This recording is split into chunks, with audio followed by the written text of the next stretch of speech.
அன்பார்ந்த ட்ரீம் சென்னை நேயர்களுக்கு வணக்கம். நேயர்களே, சிவபக்தர்களுக்கான இது ஒரு காணொளி. அதாவது மார்ச் 24 நான் சொல்லியிருந்தேன், ராணி அகல்யாபாயுடைய ஜோதி சுடர் கிளம்பும் அப்படின்ட்டு. அதே மாதிரி பூஜை புண்ணியஸ்காரங்களோடு சிவபக்தர்கள் இணைந்து இந்த ஜோதி பிறப்பாடை வழி அனுப்பி கொண்டிருக்கிறார்கள். அந்த பூஜைகள் தான் நீங்கள் பார்த்து கொண்டிருக்கிறீர்கள்.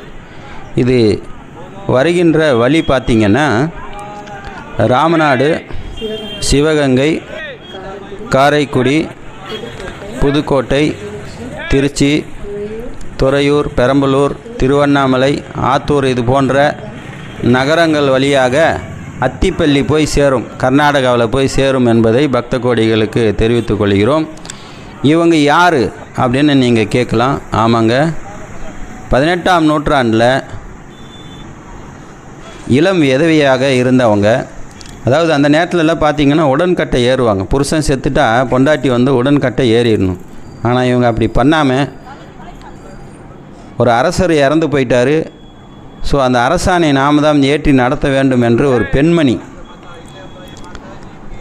வைராக்கியமாக நின்று அந்த அரசாணை ஏற்று மக்களுக்கு நல்லது பண்ணி, வெள்ளைக்காரர்களுடன் போர் புரிந்து மற்றும் முகலாயர்கள் சிதலமடைந்த சிவன் கோயில்களை, அதாவது 12 சிவலிங்கங்களை பிரதிஷ்டை செய்து மக்களுடைய பயன்பாட்டுக்கு கொடுத்த ஒரு அம்மையாராகும். இந்த அம்மையாருடைய ஜோதி சுடர் ஊர்வலமாக இப்பொழுது பெறப்பட்டுள்ளது. அனைத்து சிவபக்தர்களும் கலந்து கொண்டு கௌரவிக்கும்படி கேட்டுக்கொள்கிறேன் சிவபக்தர்களே.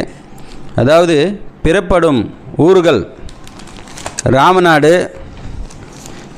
சிவகங்கை, காரைக்குடி, புதுக்கோட்டை, திருச்சி, துறையூர், ஆத்தூர், திருவண்ணாமலை, செங்கம் இது போன்ற, கிருஷ்ணகிரி, ஒசூர், சூளகிரி இது போன்ற நகரங்கள் வழியாக அத்திப்பள்ளியிலே இந்த ஜோதி சுடரை கர்நாடக மாநில பக்தர்களுக்கு ஒப்படைக்கப்படும் என்பதை தாழ்மையுடன் கேட்டுக்கொள்கிறோம். இது போன்ற வீடியோக்கள் உங்களுக்கு பிடிச்சிருந்தா சப்ஸ்கிரைப் பண்ணுங்கள், ஷேர் பண்ணுங்கள், லைக் பண்ணுங்கள்.